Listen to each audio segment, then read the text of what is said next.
Hey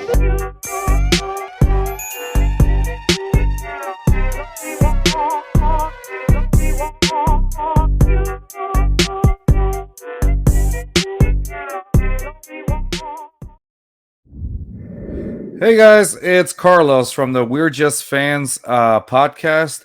I am joined here as always by my co-host Rios. Let them know what's up, Rios. How's it going, everybody? Awesome, and today we're actually joined by a former Houston Texans receiver, former Jacksonville Jaguars receiver, and of course a former Tampa Bay Buck receiver. Guys, Cecil Shorts. Let them know what's up, Cecil. Hey, what's up, y'all? Appreciate y'all having me on. Oh no, thank you for coming, man. I appreciate it. Nonetheless, it's glad to have you on. A couple of weeks ago, we had on I think one of your former teammates, Jalen Strong, on the show. Strizzy. Y'all had Strizzy on? Yeah, we had Strizzy on. Yeah, and he's coming back because he's a big. We didn't realize he was a Phillies fan. Well, we know he's from Philly, but he's a Phillies fan, and we were like just messing around talking about the Astros Phillies. This is like right. I can't remember if it was like right before the series started.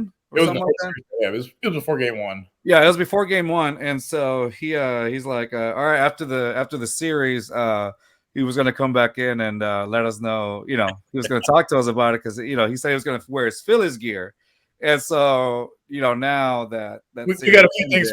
We got a few things for him. Yeah, we got a few things for Strizzy when he comes back in. But yeah, we had Strizzy on, and he was a really cool dude, and we talked to him. He was really down to earth guy, and so we reached out to you and thank you again for responding and thank you again for joining us on the show, man. We're really happy to have you on here. Nonetheless, let's get started here. Rios, you want to ask Cecil a question, or you want me to go first? Your choice. Yeah, I'll go first. So we asked Jalen about this while going through the draft process. So he said, usually if you're not like a first or second round guy, like you don't really know what's going on until like maybe a few minutes for like the people watching it on TV find out. So you came from a Division III school, so it's a little bit different process for you. Like, explain that draft process. Like, I guess did they prepare you as far as like like teams and workouts and all that? Like, how did that process go for you? Well, I was fortunate, man. So I was invited to the East-West Shrine game, which is like, one of the big all-star games for seniors.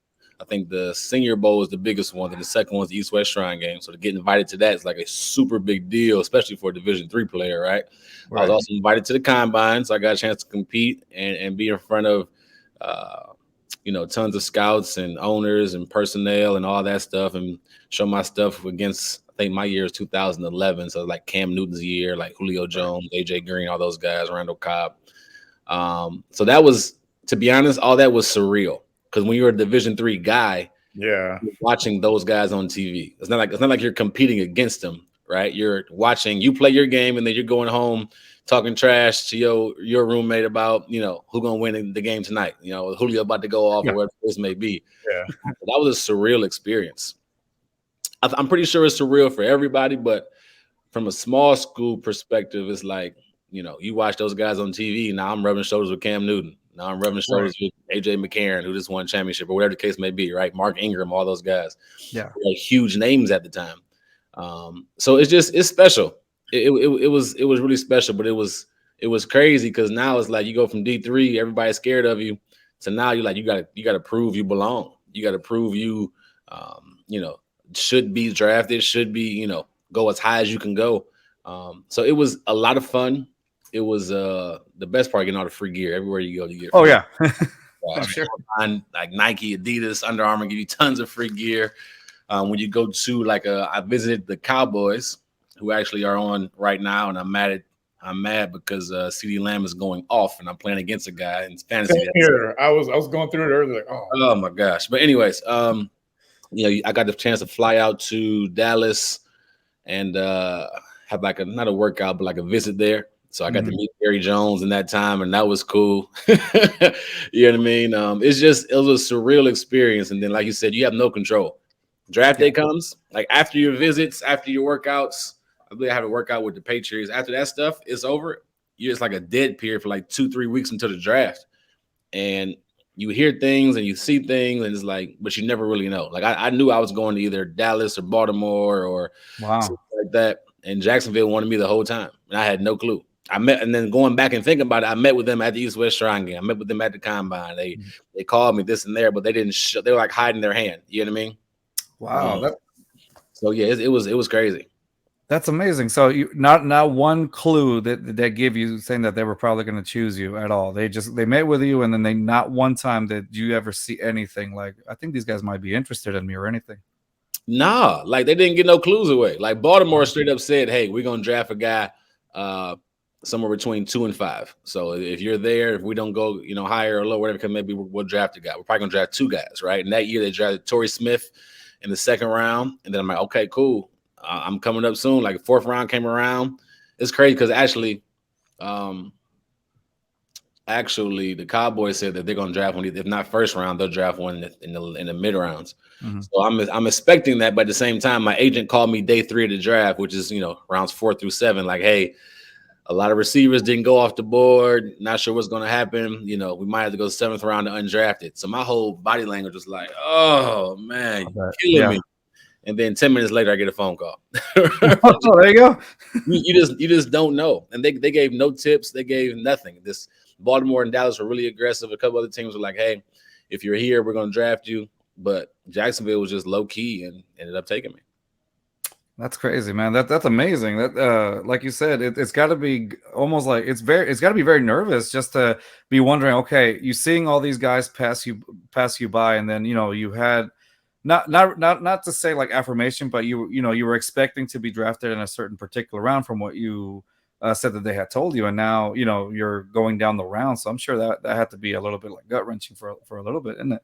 It's a little bit, you feel that. Yeah, like you're like.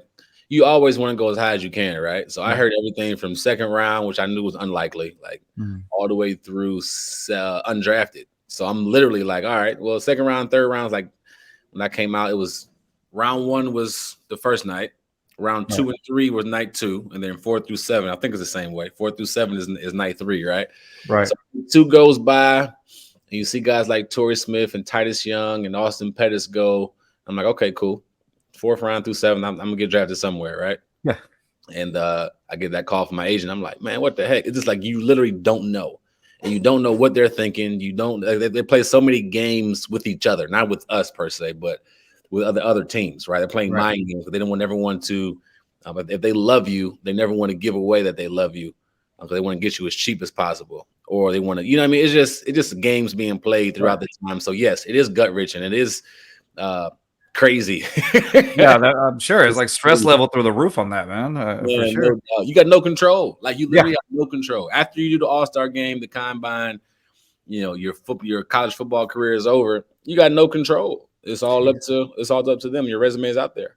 Yeah, no, definitely. I was going to ask you. So I saw, you did say you gotta prove yourself, and seeing those highlights from me, because we've been Texans fans for the longest, and obviously you played in our divisional rival, the Jacksonville Jaguars, and I would just see you. I remember one particular year you went off. I think it was like 2012, and that's when the Texans had like a pretty solid defense at that time. And we were just you were just like going off, and it was amazing seeing you out there. So it feels like just seeing you play again, you were like one of the most, I don't know if you were at the time the most dominant receiver in the AFC South at that particular year, or you were just getting like, you were getting a bunch of receptions, you were getting it done in 2012 when you were playing against us and playing against the Titans and of course the Colts.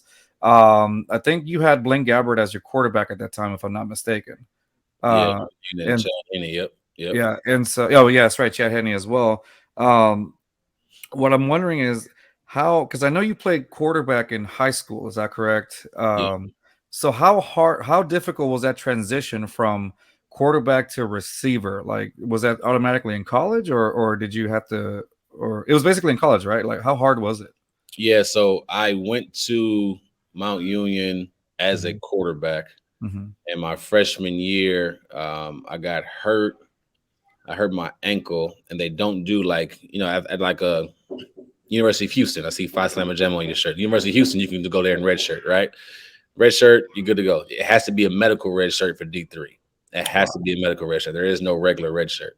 So once I got hurt, they're like, hey, we're going to red shirt you. I said, okay, cool. and I still got 4 years to play, whatever the case may be. But I'm thinking quarterback. Well, at that time, we had a senior that was starting, and then we had a backup that was basically taking over his job. His backup was a sophomore. So the senior was producing, but not really. The backup kind of took over, and he ended up leading the team to a championship that year, national championship. So that spring, I ran track, and I was an All-American in a couple individual events, I think, and then a relay. And they were like, "Hey, how do you feel about switching to quarterback? Switching to receiver?" I said, "Nah, man, I'm Michael Vick out here. Like you know what I mean? Like I'm that dude." And I wasn't nowhere near Michael Vick. But they saw something in me I didn't see in myself. I'm like, nah, I'm a quarterback. But it was like, okay, you can either sit the bench for 3 years and then your senior year you'll play, because this guy's gonna be it. Like he's the other guy, the sophomore, he won a job. He took us to national championship. We won. He gonna be it. Or you can switch positions. You'll learn a position for a year, and then you'll be a starter for 3 if you earn it. So I'm like, all right, reluctantly, I'm like, okay, I'll do it. And I was blessed because I was behind a guy named Pierre Garcon. Oh, wow. That's from the past, man. 13-year vet at wide receiver for, Pierre Garcon and the Redskins, and play for the 49ers. So I'm like, all right. So I got the chance to learn behind him and still playing backup quarterback. And then once he graduated, I had 5 seniors in front of me. I was a 6th receiver. I had 4 seniors in front of me. I was a 5th receiver. And all of them graduated. And it was me for the next 3 years. And because of Pierre's success in the NFL, I started getting looked at. So it was mentally, it was a difficult transition, but physically as well. Like I knew where to be. Like I'm playing quarterback. I know, like if I have an en route on this particular concept, I got to be at this place. But how to get there and get there correctly at the right time it's different, right? It's a different monster. How to beat press coverage, that's a different monster. I don't have to worry about that at quarterback. I was expect you to be at the right spot, how to run precise routes. So it took that year to really, really learn how to run routes. And then that summer, like I dedicated myself to really learn and understand how to beat press coverage and how to run good routes. And it took probably a solid year and a half to really understand the position, to be good in the position in that way. And I'll never forget my first game playing receiver, starting receiver, 2008. I was nervous as could be. I'm like, all right, here we go. Let's get it. But it worked out well, man. It worked out well. That's good. Yeah, clearly it worked out to you. It worked out really well for you, man. Let me see. So, given to your quarterback experience, one of those plays that I always remember is with the Texans when you had you were already with the Texans. And you did this particular play that I didn't see coming. Maybe some people saw it or not. It was a game against the Jets when you threw that touchdown pass to Alfred Blue. You remember that? So I guess I'm asking, how difficult was it to execute that play at the NFL level?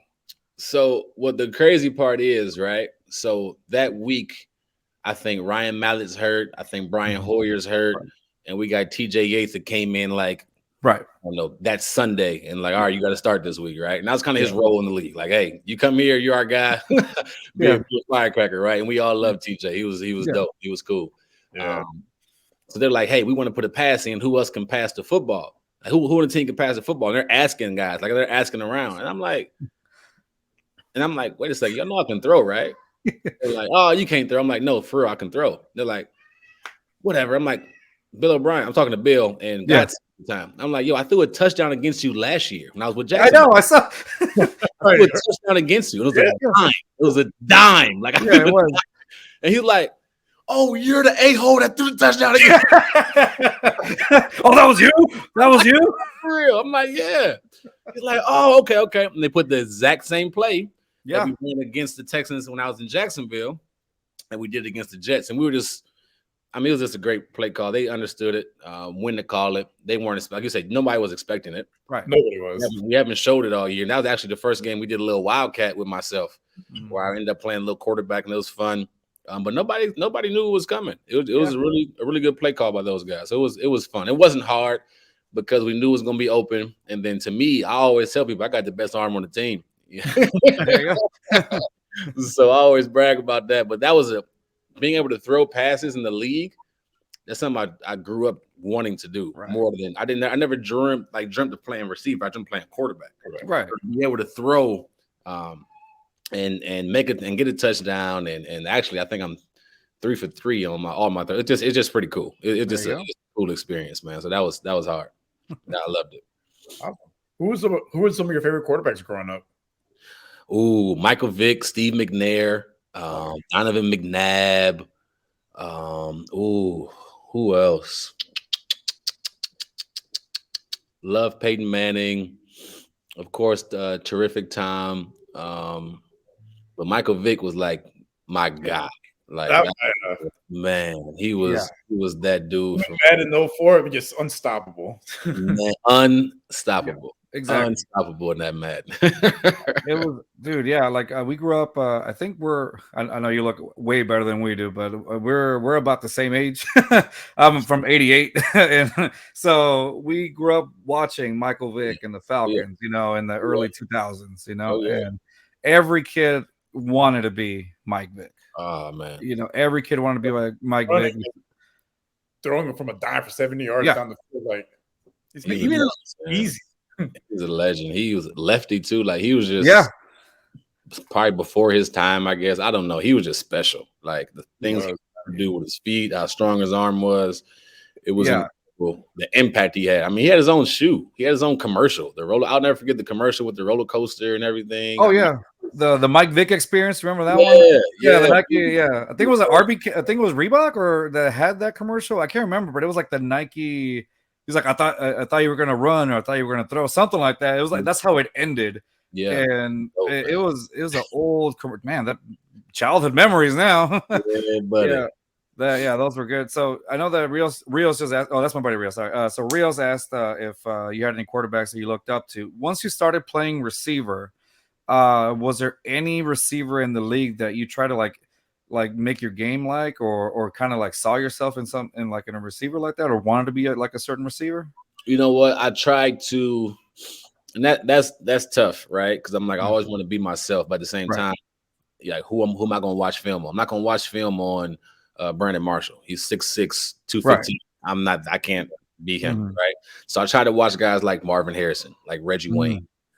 Especially when they were we were in the same division. I try to watch guys that were my stature, like a Jericho Cottree. Just guys that I could relate to, that played slot, that played outside, that were crafty, that were smart, that ran good routes. To me, that was my role on whatever team I was on, and that's the type of guys I would watch. That was more realistic for me, if that makes sense. I'm looking for a 6-foot guy. 5'11" guy. Okay, cool. That's shifty, that can run good routes, understands the game, knows how to get open. I just love Reggie Wayne because he never got hit. He understood how to catch, how savvy he was to get open, and then when he can't get nowhere, he just got down. Like, all right, get up and play the next play. He's not a big guy, but go down the middle of the field, it just somehow always avoided contact. It's crazy. It's crazy, man. Like he was so savvy. But just I think for me, and then them being in the same division, you know, I got to play against them twice a year and just study that film constantly because normally we play the same teams, right? You know, NFC South plays the NFC West or the NFC whatever. So we get to watch them all year against the teams we play against. I'm like, dang, they're good. Exactly. Yeah. There's guys like that for sure. Yeah. So look, thinking back to the stature that you were talking about, you're about 5'11", is that correct? Looking for dudes. Oh, listen, man, listen. This is a sensitive topic. So sorry. No. But the reason I'm going real quick, I was literally 5'11 3/4, 5'11 7/8, 5'11 9/12. 3 times I was measured for the combine, and I had hair. I'm like, come on, y'all gotta give me something. Give me that quarter inch. Give me a quarter inch. Oh. Well, the reason I was asking is because growing up, like even early in like the early 2000s, like you got to see those you got to see those tall receivers, like you said, Brandon Marshall, Andre Johnson, Calvin Johnson. Like you got to see those. You know, those were the ideal size for receivers. And I was going to ask you, like, you know, once like I started seeing like this, like smaller receivers, like I know Hopkins, D-Hop isn't, you know, like Andre Johnson's height or anything, but like you said, that was the he was able to move, basically catch the most impossible throws almost, and so how do you think that not do you think that worked to an advantage, that works to an advantage, the height differential, or do you think it's a lot more difficult because you're able to like kind of move away, or no? Wait, so what's the question you're asking me? Is it an advantage to be taller as a receiver? No, I mean like a little, like basically like the height, like y'all, like like what made Hopkins successful. I think the height had to do something with it. How do you call it? So I was just wondering, like, do you think that's you use as an advantage, or do you think that's a big disadvantage, being a little shorter than those big tall receivers? You know what? I think it's obviously. I think if you're a coach, right, and every coach has their style. If you're a coach, if you can have a 6'3", 6'4" guy that can run routes, can speed the whole nine, that's amazing, right? I think you have to find, as a player, you have to find what's your niche, right? Like I couldn't be Andre Johnson for many reasons. I wasn't as talented as him, right? But not many people are, right? Yeah, not many people are. That's But because of his stature, 6'3", 225, solid, like, you know what I mean? I couldn't play like him. So I had to really evolve and learn my game. So it was a challenge for whoever that particular person is. Like, learn your game and what you're good at, and then get really, really good at it. Does that make sense? Yeah. So I can worry about being a jump ball guy. I'm not a jump ball guy. I got to worry about running good routes. I got to worry about getting open. I can worry about playing inside and outside, getting off a press, understanding. For me, it was all about how smart I was. Like I was more of a smarter player than super athletic, right? And I say that because I'm athletic, but when you get at that level, like I mean, you mentioned Calvin Johnson. I mean, he is oh my gosh, like 6'6", 240. 4-3, like you can't. That's a video game. We talk about Madden, right? That's video game type stuff. Yeah, so cheat code. Who you are. Yeah, it's basically a cheat code, like you said. Yeah, it's like a cheat code. Unreal, man. Oh, unreal, unfair, unfair. No, for sure, dude. So we were wondering. We were watching the Texans against the Giants game today. I know you said you got bits and pieces of it. I'm looking at I think our defense held it down as much as they could, but I think on the offensive side, I think we need to basically, put up some points on the board. And I'm almost gonna put you on the spot here. If you were gonna pick a first round pick, what would you select in the draft? Where do you think is a position that the Texans currently need right now? Oh, we need a lot of positions. Pass rusher is one of them, right? Yeah. So I love to see a Will Anderson or somebody like that, because you have 2 first-round picks because the Browns lost today. Right? So every time the Browns lose, we should rejoice, right? Right. And that hurts because I'm from Cleveland. I'm a Cleveland. I know. We were like, well, how'd that feel? How'd that feel? But obviously, you need a pass rusher. I think at this point, obviously, you need a quarterback. It's going to call a spade a spade. You know what I mean? I think if you look at the offense as a whole, I think the running game, as far as the offensive line, is not bad. You need more production from other running backs, in my opinion. I think last week, or I think against the Eagles, Dameon Pierce had like 27 carries. Personally, that's a lot for a rookie. And he's balling. Don't get me wrong. Like, he is the offense. Like, he is the offense, right? Right. He is the offense, so I get it. It's just I would want other pieces around him, right? And he wouldn't have to have so many carries if we have maybe some more receivers continue to develop. Maybe we draft a receiver. Maybe go out and get a quarterback, a Bryce Young type. I love Bryce Young. I think he's the honest. I think he's the guy. I think so too. I agree. We agree with you 100%. If since last year, if Davis can't prove to be or continue to ascend and prove to be the guy, then I think it's right in your face. I think if Bryce is there, you got to take him. This is my opinion. He's shown over and over again he's a winner. He can stay healthy. His size, some people are like, oh, he's kind of small. That boy can play. Like, he can make every throw on the run. He's athletic. He's smart. He's intelligent. He's a leader. And to have that type of guy here with a Dameon Pierce, with the offensive line that's continued to get better, and then you add some more pieces, maybe add another running back or whatever the case may be. I love what I'm seeing from Nico. When he's healthy, Nico's coming along. Oh, yeah. Nico's coming along, man. He's going to be good. You know what I mean? I can't imagine Brandon being here next year. I don't know, but it looks Yeah. like the looks of it is like he might not be here. So you need another possible number one guy, right? So Right. it's tons of needs, in my opinion. Still need a maybe another linebacker, another safety, another corner. I love what I see from Stingley and Petrie.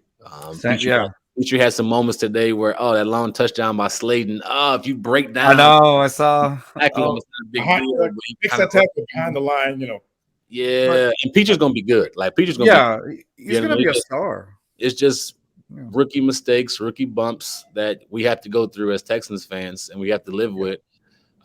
But to me, the more draft capital you have, the better. Because from what I've seen from Concerio, who I love, he's been doing a good job in the draft. Like he's Oh, been definitely. doing a job in the Yeah. draft, whether it's Mhm. low round, mid round. Like, he found Damian Pierce in the fourth. Like, come Yeah. on, man. That was Like, a steal. That was just a steal he's right so. If I'm a Texans fan, honestly, and I know I'm kind of getting off topic, I'm excited about the draft, even though of course you want to win, and Right. that's the mindset of the Texans anyway. They're trying to win, win, win.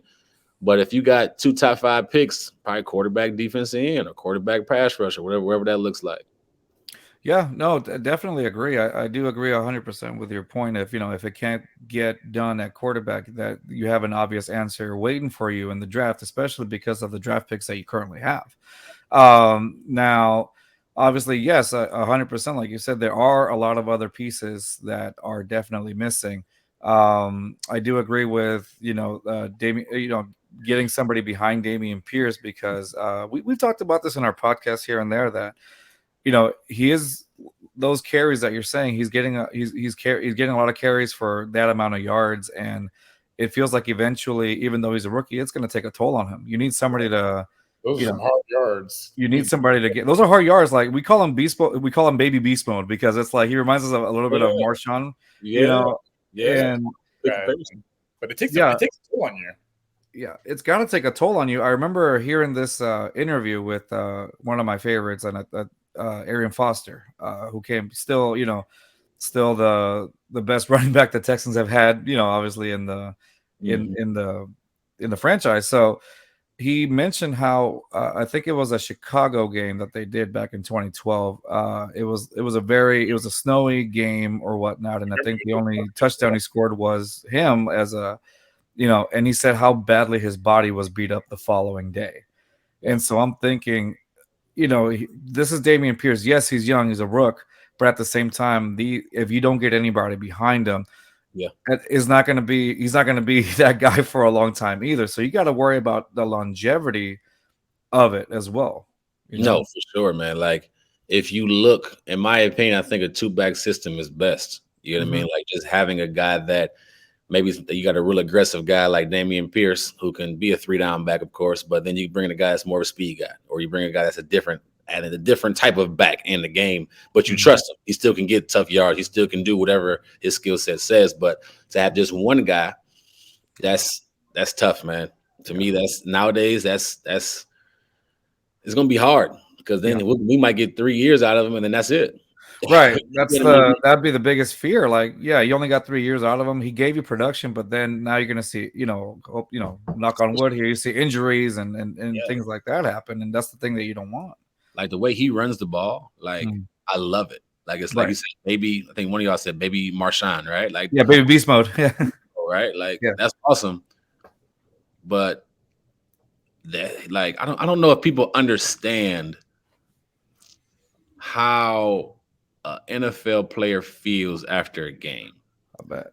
And when you have grown men, 300, 250, 270 pounds, the best athletes in the world, hitting you play after play after play, or you blocking, or whatever the case may be, you're not getting hitting on a pillow. You're not getting hit and falling to you're falling on turf, or you're falling on the ground, right?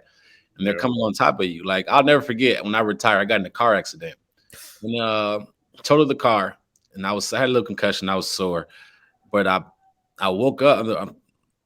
I didn't wake up. It was a few moments later. I'm in the ambulance. They're talking to me. They're like, "How do you feel?" I'm like, "I feel like I just played a football game." Man, cars total, like done, right? I'm like, I feel like I played in a football game, and I play receiver, so I can imagine what a running back or offensive linemen or whatever, right? How they feel, because they're hitting all the time. I'm just getting hit sometimes. I'm trying to avoid the hit at that. Yeah, no, for sure, dude.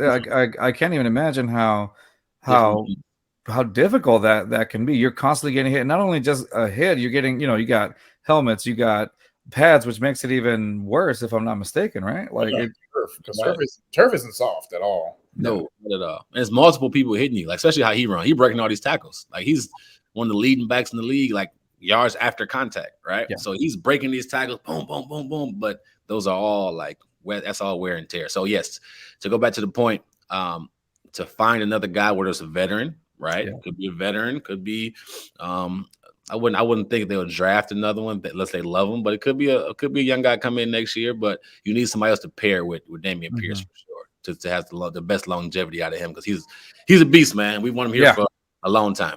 Yeah, exactly. We want the best for him. This guy has the potential to be the next future back, and we want him to be that. But yeah, definitely, it's like they got to get somebody to back him up, give him a little break here and there, because those hits, they add up. You're only a human being, you're only a human being, and that's it's a reason why the running back position, from what I understood, it's not the one that pays the most, because they know that there's a lot of wear and tear that comes along with that particular position, where as opposed to receivers or everything, they get the higher income whenever it's time to renew the contracts, but the running back position is probably like the one that is the lowest, just because they know that it is a position where at any moment just like any position in the NFL, I assume, but this one is the one that receives one of the most is the most contacted position, if I'm not mistaken.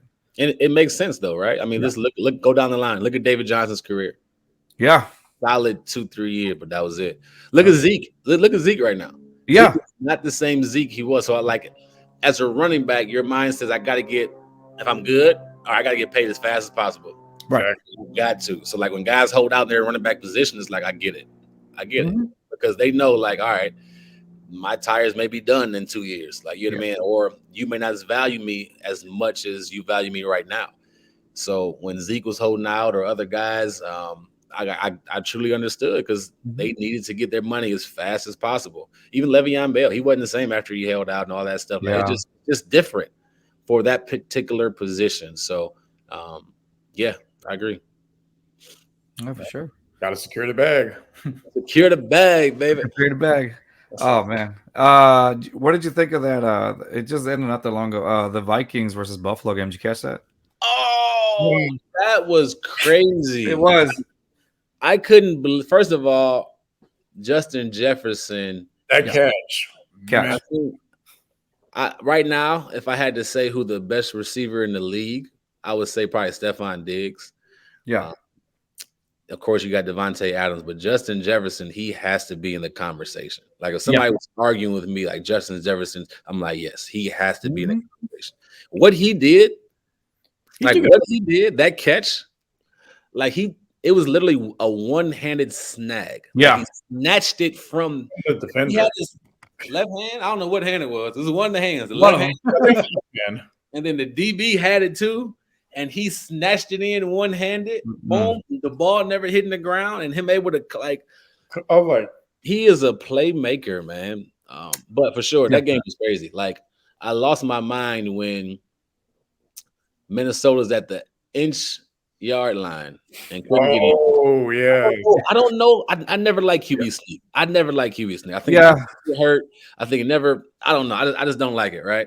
I don't know if it's a lazy play call. I don't know. Nobody will see it coming, and then you dive forward. I just don't like it. Yeah. But I get it. It's the half-inch line. Like you expect the NFL team who is 6-1 without like a half-inch line. Let's go get it. Like I'm right here in the center. Let's just push and go get it. But then for them not to get it, and then Josh Allen fumble it, and they score a touchdown. Yeah, that was just. And then Josh Allen goes down the field. And then they get a field goal, because I left at that point. I want to go get some pizza for the family. I'm like, I'm out of here. And I call my brother, hey, what just happened? And he's like, man, Josh Allen drove down the field, kicked the field goal. Now it's overtime. I'm like, wow. So that game was fun. I like games like that. Like when you have, you know what I mean? That makes it worthwhile. Worth the watch. Yeah, no, for sure, exactly. No, it was a crazy game. Candidate for like they were saying game of the year kind of a thing. Like it's definitely one of those games that it was on the edge of your seat the entire time. You know, it was back and forth, back and forth. Those are really those are the games, like you said, they're exciting. Let me ask you this: like, yeah, when are we gonna start talking about the Buffalo's defense is not that good? I know. Like, when are we gonna start bringing up? Because the last 2 or 3 weeks, even going back to the playoffs, Josh Allen and the offense, they doing their part. Yeah, it's just the defense that's kind of letting them back. It's the defense that's not stopping nobody. Yeah. It's like they have the opposite what we have going on. You know what I mean? Like they have the opposite of what we have. Like, yeah, it's like, yeah, the defense is like, what's happening? You're just letting them pass you by, kind of a thing. But the offense is doing all the work here at this point. You know, this particular part. You know what? Now, let me ask you this. Let me ask you this. Yeah. Let me ask y'all this. Kirk Cousins, is he a top 10 quarterback? No. No. He is not a top 10 quarterback. On I'll say top 15. A 7-1 team right now, and he's not top 10 quarterback. But do you think that's a legitimate 7-1 team though? Like, is that like a straight like Buffalo legit? But by that defense though, offensively, yes. I mean, don't get me wrong. I love Justin Jefferson, just like you said. I think Justin Jefferson is legit. I think he's clutch. But do you trust? Like, would you trust? How do you call it? Do you trust? I forgot. I just lost my train of thought with the quarterbacks. Outside of 1 o'clock. Outside of 1 o'clock. There you go. That's what I was going with. That outside of 1 o'clock. Do you trust them? Outside of 1 o'clock? Heck no. No. There you go. Exactly. Outside of 1 o'clock. He was playing at 12. Yeah, exactly. A primetime game. Super Bowl's at 12 o'clock, Eastern time. He's golden. But if it's 6 o'clock at night. Exactly. If it's like a Monday night or a Thursday night football game, no, that's why. Kirk Cousins, there you go. Like I cannot trust. So you guys don't think the Vikings are for real? Because everybody named mama say Buffalo for real. Everybody named mama had a Buffalo pick for the Super Bowl. They still do. I think honestly and that's what I was going to ask you also. Who are you going to be your picks? Honestly, I see the Eagles for the NFC. Going that far. What do you think? I picked the Eagles now. When Jalen Hurts right now, Jalen's balling. He's balling. He's video game cheat code mode right now.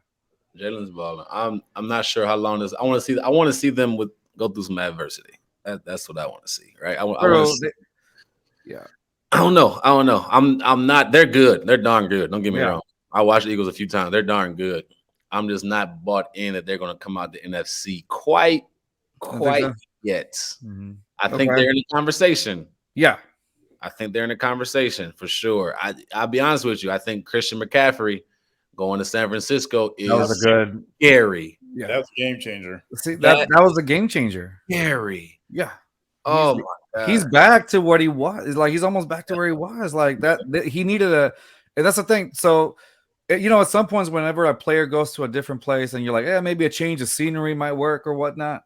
But now, and sometimes it doesn't. Like I've seen, sometimes it works, sometimes it doesn't. But for McCaffrey, though, it seemed to work. Like it seems to work. Like it's almost like he revitalized the career again. Because he was in that talks where like I don't think McCaffrey's got it anymore with Carolina. But now he's gone to San Francisco, and you're like, looking like McCaffrey from 3 years ago. Yeah, exactly. He looks like McCaffrey again. He got Shanahan too. Shanahan ain't no dog. Yeah. I mean, and people can say what they want about Jimmy G. You can call him Porno G, whatever you want to call him. You can say whatever. G. He knows how to win. He does. He's proven as far as getting you to the Super Bowl. Mm-hmm. I don't know if he's a guy. To me, it's actually a good question. Would you take Jimmy G over Kirk Cousins? But to me, he's a guy that can play his role very well in that San Francisco offense because he's been there and he's done that. Multiple NFC championship games and went to a Super Bowl. Couldn't make the throws in the Super Bowl, but he took them there, right? And the defense was a huge part of it. Don't get me wrong. Yeah. But I just see them as a huge threat. Yeah, coming out of the NFC. Eagles are up there. I never believe in the Cowboys, but the Eagles are up there. And San Francisco are my two right now. I can see that. Yeah, I did say the Vikings are not. I don't think they're a good 7-1 team, but you know, you might be surprised. You might be surprised. I still don't trust Kirk Cousins. Like I said, after 1:00, I don't. I really don't. Just because the last few times it was horrid. I just didn't see it. But I mean, any given Sunday, right? That's the thing. I honestly, I'm a big believer. I think the Eagles are, as much as it pains me, I think the Eagles might go all the way in this point for the NFC. AFC, I might see. I'm thinking, you know, the Chiefs have been really impressive, even when Tyreek Hill left and they added Juju Smith-Schuster on there. Yeah. And even though he took a huge hit today, hope prayers up for him. It was just. Honestly, would you rule out the Chiefs this year or no? Would you keep them in conversation? The Chiefs going to the Super Bowl. I don't know what y'all thinking. Like, you got Mahomes quarterback. Yeah. No. Don't get me wrong. I love Mahomes. Mahomes. Yeah. Don't care what everybody else is doing. When you have Patrick Mahomes, yeah, you have a shot. What about the Chiefs defense? What do you think of the defense, though? You got Patrick Mahomes. Their defense will score more than the offense. Like if you there you go. Okay, so we'll keep that. So in that case, I could see.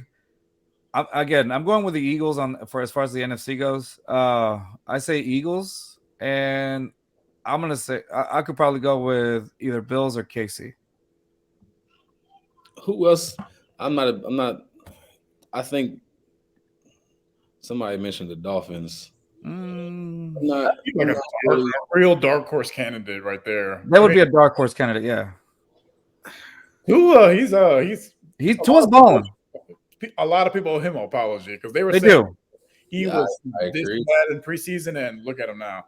I agree. Tua always is able to play. For me, it was always, can he stay healthy? Yeah, that's the biggest thing. And then I didn't trust his arm strength. I'll be honest, I didn't trust his arm strength. Yeah. So when they were like Tyreek going there, I'm like, ooh, Tyreek gonna out-throw his arm, like outrun his arm every time. He has to go back a few yards, yeah. But Tua can play. He's got to stay healthy. He can play for sure. But I think coming out, man, it's hard for me to pick anybody but Kansas City.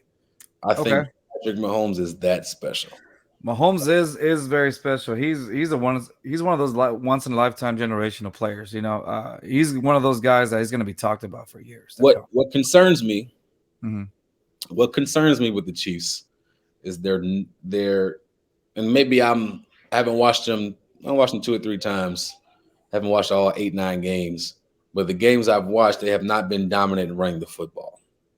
No, they struggled to run the ball. Mm-hmm. And I know they played the Titans not too long ago, and the leading rusher was Patrick Mahomes with like 60 yards, and the running back, like Clyde Edwards-Helaire had like 4 carries, and somebody else had like 3 carries, and I'm like, he threw the ball 68 times. I'm like, to beat the Chiefs, you got to get the quarterback, and to keep him off the field.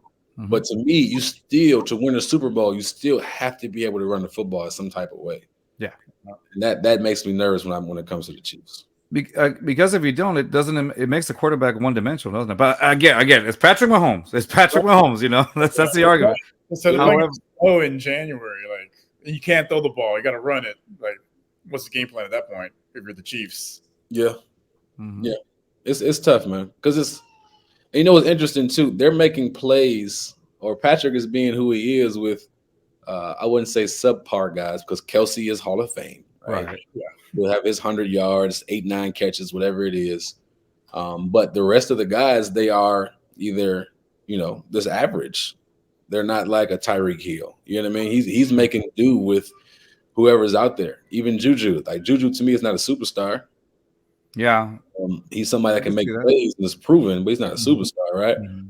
So Patrick is just special, man. Like, he's going to have you in every single game. And it's weird because I compare them to like the Warriors. Because once they can be down in the game.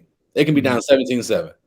But once they get rolling, once they get that momentum and they got their run going, you're not going to stop them. Just turn off the lights. It's over. It's over. It's over. You're not going to stop them. Going back to what you said about like Patrick Mahomes and the guys being, kind of like average players, I think that's a good quality with Mahomes, though. He elevates those guys to make them better. Yep. He makes those guys better. And even if you have you know, guys like that are not superstars, elite. Because you know, we assumed when Tyreek Hill left, I was like, oh, that's over. Like that thing for the Chiefs is over. But then it's probably because we underestimated Mahomes' ability. You know, that makes me think of somebody that used to play for the Patriots. And he, besides Randy Moss, and he had Gronk, and he had Aaron Hernandez, right? But in the receiver position, right, he didn't have a superstar. Julian Edelman was good in that system. He was awesome in that system. There were other guys that were awesome in that system, but they weren't superstars. Like they weren't guys that you would draft first overall, right? They weren't guys that you would draft in the first round, right? Danny Amendola. There's so many guys I can name at the receiver position besides Randy Moss that were not like super studs. They were in that system, and they were made good because of the quarterback. So it just shows how special Mahomes is.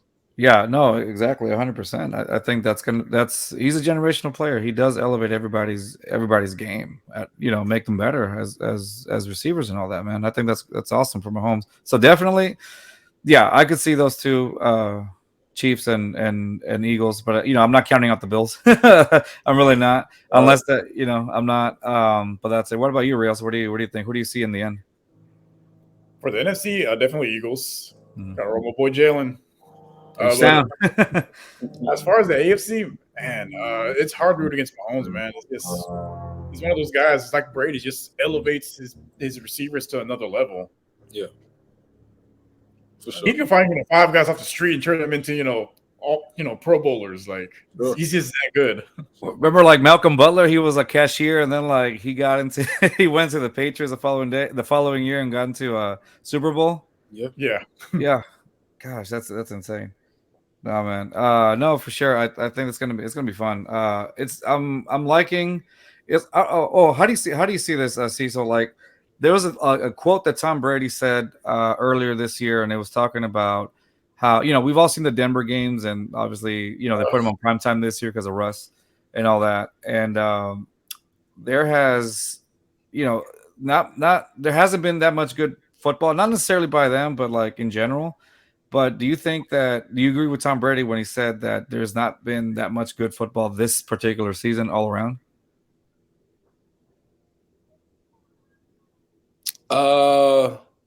I wonder what he means by that. That's what I'm. Not interesting games, or is he saying the quality of the game is not as good? I would disagree. Okay. I think there's a lot of good football being played. I think he's not playing well. I think Tampa Bay's not playing well. But I think there's good football being played. I mean, I think the Eagles are playing dominant football. Oh yeah, definitely. I think a lot of teams are playing good football, if I'm honest. So I wouldn't agree with that. I think, and I'm not taking nothing away from Tom. Of course. You know what I mean? He has his opinion. Well, hey, you know, I disagree. I just think there's a lot of good ball going on. I think the Vikings are playing good ball. I think Buffalo's playing good ball. I think the quality of the sport is good right now. It's exciting. I think it's good to see somebody fresh starting to take over. I think it's good to see new teams, you know, in the hunt. You know what I mean? I love seeing the younger guys like Jalen Hurts, like Justin Herbert, just do a touchdown on Sunday night, like get opportunities and play well. So for me, I think it is good football being played. I think some of the older guys aren't playing good football. I think Russell Wilson stinks. I think Aaron Rodgers are struggling. You know what I mean? Yeah. So what we're used to seeing from some of the older guys, I think that's where the bad football is coming from. Yeah, I can see that. Good football is coming from the younger. Say it again. Changing of the guard. Yes, for sure. You guys taking over. For sure. Absolutely. Absolutely. I mean, Matt Ryan to me was not playing well. You know what I mean? It's just to me, it always comes, and I hate to see it, but I think Father Time is undefeated. Like, definitely. He's going to catch up to you. And I hate to see it because we saw Peyton Manning. He could have left at his highest point, right? But after the neck injury, I think he had one really good year in Denver. And then the following year, he looked terrible. Like that defense carried that entire season. Like he couldn't throw a 10-yard out. Like it was bad, right? Yeah, it was pretty bad. I want to see the guys like them go out on top. I want to see Tom go out on top. I want to see him ride off in the wind with the horses on top. I don't want to see him descending. Like, you know what I mean? That's just me personally. Yeah, we No, say watch him be in February holding the Lombardi Trophy. Like told you, because I've learned to never bet against Tom Brady. I've lost so much money betting against that man. Never again. No. To this day, I would not do that. yeah. No, and before we go, I was going to ask you.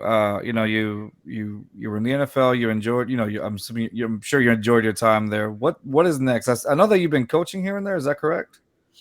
Yeah. So that's a What's good next question. for you? What is next? So I've been coaching over at Second Baptist in the city of Houston. I'm the offensive coordinator there this year, which has been a lot of fun. Nice. The last 2 years I've been just the receivers coach, and that was fun. But calling plays, it's different. A lot of pressure. I'm probably more nervous now calling plays and stuff than I was playing. Yeah. Oh man. Depending on 14, 15, 16, 17, 18-year-olds to run the play correctly rather than myself. You know what I mean? Right. So yeah, it's different. I'm also the dean of students over there for the middle school. So that's a lot of fun. And then I think on game days, I'm doing the in-stadium NC. So all the on-field entertainment for all the home games for the Texans, all interaction with the fans and stuff. I get a chance to still be close to the game and be on the field there. So what's next? I got a few things up my sleeve that I'm thinking about chasing and going after. So I guess that's to be determined, but I'm looking forward to it. That's cool. Definitely. We want we're rooting for you, bud. Whatever you do, I hope that it all ends up well. Hey, maybe we'll even see you coaching the NFL one day. Maybe, yeah. Anything. So, Cecil, thanks again for joining us. You got to come back again. You got to come back again, hang out with us again for a little while, and talk some football. All right. Well, thanks again for joining us, guys. That's going to be it for our podcast today. Thank you guys for joining us, and again, thanks to our special guest, Cecil Shorts, for coming on the show. It's been amazing. Way better than we are. But thank you, man, so much for coming along. Hey, no problem, man. Appreciate y'all. See ya. Peace.